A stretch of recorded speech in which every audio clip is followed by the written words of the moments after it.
Alright, let's hop back into the Living Word. We are in chapter 32, Jacob's fear of Esau. Then as Jacob went on his way, the angels of God met him to reassure and protect him. When Jacob saw them, he said, "This is God's camp." So he named it Mahanaim, double camps. Then Jacob sent messengers ahead of him to his brother Esau in the land of Seir, the country of Edom. He commanded them, saying, "This is what to say, my lord Esau. Your servant Jacob says this: I have been living temporarily with Laban, and have stayed there until now. I have oxen, donkeys, flocks, male servants, and female servants, and I have sent this message to tell my lord, so that I may find grace and kindness in your sight." The messengers returned to Jacob, saying, "We went to your brother Esau, and now he is coming to meet you, and there are 400 men with him." Jacob was greatly afraid and distressed, and he divided the people who were with him, and the flocks and the herds and camels, into 2 camps. And he said, "If Esau comes to the one camp and attacks it, then the other camp which is left will escape." Jacob said, "O God, my father of Abraham, God of my father Isaac, the Lord who said to me, 'Return to your country and to your people, and I will make you prosper.' I am unworthy of all the loving kindness and compassion and all of the faithfulness which you have shown to your servant. With only my staff long ago I crossed over this Jordan, and now I have become blessed and increased into these 2 groups of people.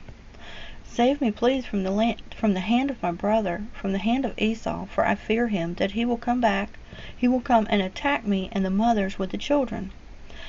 And you, Lord, said, "I will certainly make you prosper, and make your descendants as numerous as the sand of the sea, which is too great to be counted." So Jacob spent the night there. Then he selected a present for his brother Esau from the livestock he had acquired: 200 female goats, 20 male goats, 200 ewes, 20 rams, 30 milking camels with their colts, 40 cows, 10 bulls, 20 female donkeys, and 10 donkey colts. He put them into the care of his servants, every herd by itself, and said to his servants, "Go on ahead of me, and put an interval of space between the individual herds." Then he commanded the one in front, saying, "When Esau my brother meets you and asks to whom you belong, and where you are going, and whose animals are in front of you, then you shall say, 'They are your servant Jacob's. They are a gift sent to my lord Esau, and he is also behind us.'" And Jacob commanded the second and third as well, and all that followed the herds, saying, "This is what you shall say to Esau when you meet him. And you shall say, Look, your servant Jacob is behind us. For he said to himself, I will try to appease him with the gift that is going ahead of me. Then afterward I will see him perhaps, and will accept and forgive me." So the gift of the herds of livestock went on ahead of him, and he himself spent that night back in the camp. But he got up the same night, and took his 2 wives and his 2 female servants and his 11 children, and waded over the ford of Jabbok. Then he took them and sent them across the brook, and he also sent across whatever he had. Jacob wrestles. Jacob was left alone, and a man came and wrestled with him until daybreak. When the man saw that he had not prevailed against Jacob, he touched his hip joint, and Jacob's hip was dislocated as he wrestled with him. Then he said, "Let me go, for day is breaking." But Jacob said, "I will not let you go unless you declare a blessing on me." So he asked him, "What is your name?" And he said, "Jacob." And he said, "Your name shall no longer be Jacob, but Israel, for you have struggled with God and with men, and have prevailed."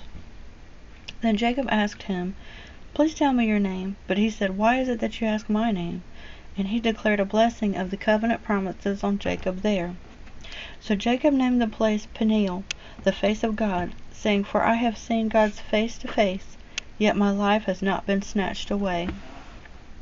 Now the sun rose on him as he passed Peniel, and was limping because of his hip.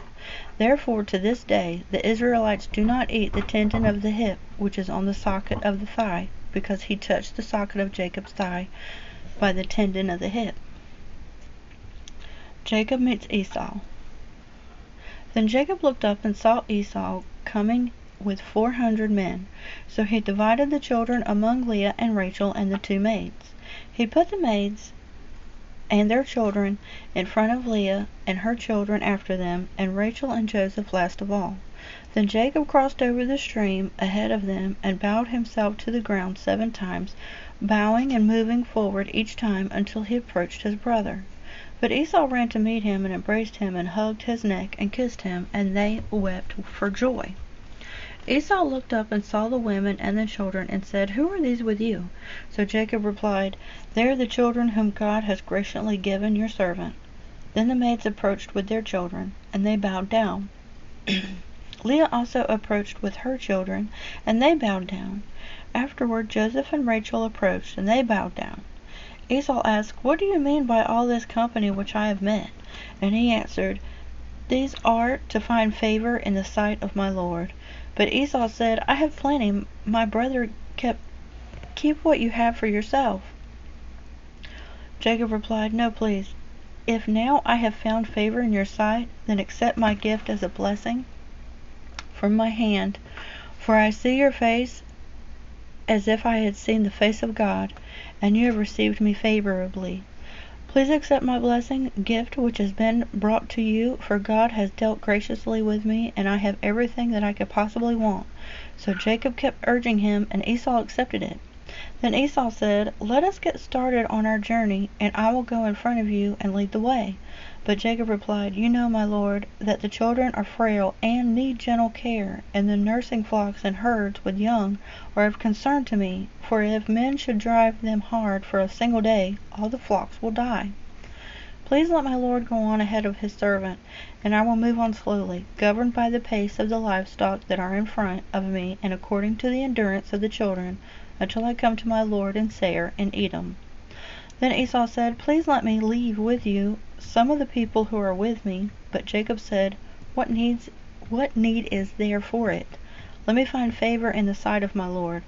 So Esau turned back toward the south that day on his way to Seir.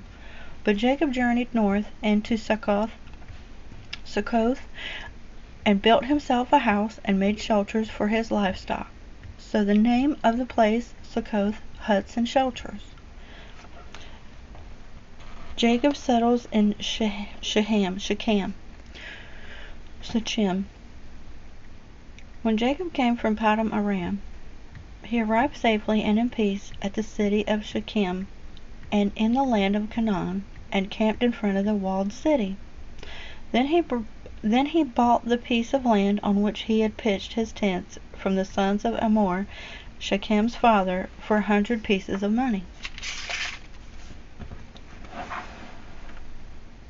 There he erected an altar and called it El Elohe Israel, the treachery of Jacob's sons. Now Dinah, the daughter of Leah, whom she said born to Jacob, went out unescorted to visit the girls of the land. When the son of Amor, the Hivite, Prince Sheikh of the land, saw her, he kidnapped her and lay intimately with her by force, humbling and offending her. But his soul longed for and clung to Dinah, daughter of Jacob, and he loved the girl and spoke comfortingly to her young heart's wishes. So Shechem said to his father Hamor, "Get me this young woman as a wife." Now Jacob heard that Shechem had violated Dinah his daughter, but his sons were in the field with his livestock, so Jacob said nothing until they came in. But Shechem's father Hamor went to Jacob with him. Now when Jacob's sons heard of it, they came in from the field. They were deeply grieved, and they were very angry, for Shechem had done a disgraceful thing to Israel by lying with Jacob's daughter, for such a thing is not to be done. But Hamor conferred with them, saying, "The soul of my son Shechem deeply longs for your daughter and sister. Please give her to him as his wife. And beyond that, intermarry with us, give your daughters to us as wives, and take our daughters for yourselves. In this way you shall live with us, and the country will be open to you. Live and do business in it, and acquire property and possessions in it." Shechem also said to Dinah's father and to her brothers, "Let me find favor in your sight, and I will give you whatever you ask of me."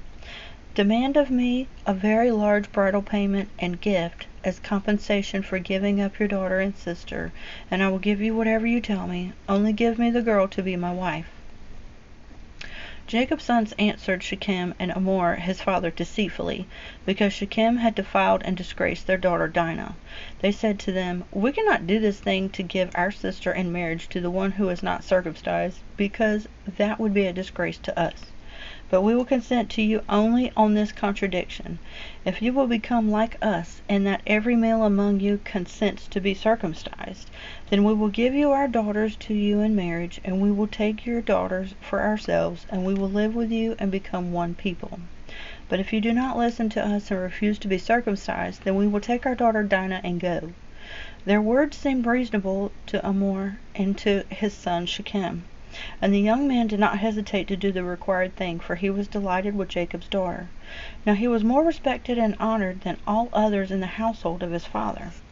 Then Hamor and Shechem his son came to the gate of their walled city, where the leading men would meet, and spoke with the men of the city, saying, "These men are peaceful and friendly with us, so let them live in the land and do business in it, for the land is large enough for us and for them. Let us take their daughters for wives, and let us give them our daughters in marriage."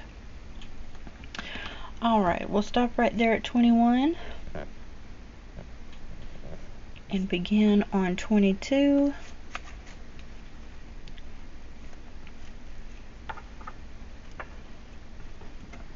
I declare a blessing over you and your family in Jesus' name. He is the light, the truth, and the path. Amen.